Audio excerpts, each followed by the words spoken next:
Okay, in the last video we talked about how a line is the joining, the straight joining of 2 points. ठीक हो गया. अब हम बात करते हैं in the form of equations कि what equations depict a line and what do each part of that equation actually mean. So suppose हमारे पास एक coordinate plane है, उसमें एक line हमने draw की, it cuts through 2 points, एक है x1 y1 और एक है x2 y2.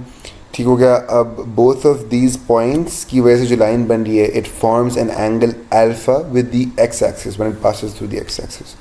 So एक general हम equation की बात करते हैं. The general equation of any straight line is y equal to mx plus c. Here the m is the slope.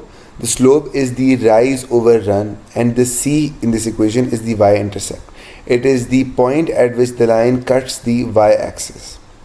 So in our case, that point is where C मैंने depict किया with the green color. Now हम slope की थोड़ी सी मज़ीद बात करते हैं. Slope is again as I said rise over run, so it's going to be y2 minus y1 over x2 minus x1. Rise is given by of course the y component and the run is given by the x component. It is also equal to tan alpha. So हमारे पास ये दोबारा से मैं explain कर दूँ. M is equals to y2 minus y1 over x2 minus x1, which is equal to tan alpha. So any linear equation for in case of a single variable जिसमें कोई किसी variables का आपस में multiplication ना involved हो, so any linear equation like that depicts the equation of a straight line. अब एक equation of line को हमने बनाना है. ठीक हो गया. इसको बनाने के हमारे पास multiple तरीके हैं. So for now we're going to look at 3 major ones. हमारे पास अगर तो एक point given है या 2 points given है और slope given है, तो we can derive the equation of a line. So the first case is हमारे पास अगर एक point और slope given है तो y minus y1 equal to m into x minus x1 हो जाएगा. Here y1 and x1 are the point जो हमें given है. x1 will be the x coordinate of the point and y1 will be the y coordinate of that point. और m is the slope जो कि हमें given होनी चाहिए. Secondly, अगर हमारे पास 2 points given and we haven't been given the slope, तो उन 2 points से हम slope निकालेंगे by using the formula y2 minus y1 over x2 minus x1, and then इसी slope को हम put कर देंगे into the equation that we just discussed, and that will give us the expanded equation, जिससे हमारे पास equation of a line derive हो जाएगी.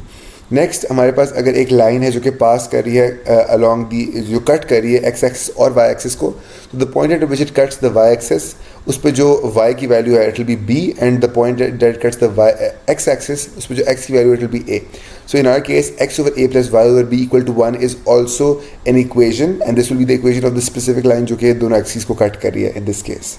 Now अगर हमारे पास एक और लाइन है, उसका अगर हम ओरिजिन से एक परपेंडिकुलर एक नॉर्मल ड्रॉ करते हैं टू दैट लाइन, तो उस नॉर्मल की जो लेंथ है उसको हम for now equal to p कर देते हैं. बट वो जो नॉर्मल एंगल बना रहा है विद द एक्स एक्सिस, उसके थ्रू भी हम एक इक्वेशन ऑफ लाइन निकाल सकते हैं. वो होगी कि एक x cos alpha plus y sine alpha equal to p.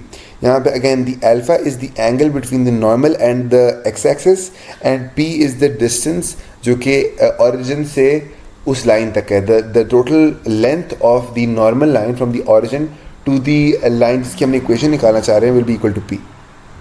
And now lastly to and this video हम थोड़े से साइड कॉन्सेप्ट्स की बात करते हैं. सपोज हमारे पास एक पॉइंट गिवन है पी जिसके coordinates are x1 and y1, और हमारे पास एक लाइन गिवन है इन दी स्टैंडर्ड फॉर्म होती है ax plus b y plus c equal to 0. तो अगर हम उसमें x1 और y1 को पुट करते हैं values, and if the answer that we get is greater than 0, then we can be assured that this point p lies above the line. And अगर हम x1 और y1 पुट करते हैं and the answer that we get is less than 0, then we can be sure that that point lies below the line. This is just a way to check the placement of a point relative to a line. उसके अलावा the point of concurrency की अगर हम बात करते हैं, suppose हमारे पास 2 इक्वेशन गिवन है of straight lines and we have to find their point of concurrency, then we will simply find the simultaneous solution of both these lines, and whatever that simultaneous solution is will be the exact point at which those two lines meet. Therefore, the solution of those two lines will be the point of concurrency. Next, if we have 2 parallel lines, then their slopes will be the same. They have to be the same. अगर हमारे पास 2 parallel lines हैं, that means they're equidistant at each point. Therefore, उनकी slopes are the same. And oppositely, if you have 2 perpendicular lines, then their slopes are the negative reciprocal of each other. For example, अगर एक की slope m1 है, then दूसरे की slope must be equal to -1 over m1. ठीक हो गया. तो it is the negative reciprocal of the first line's slope.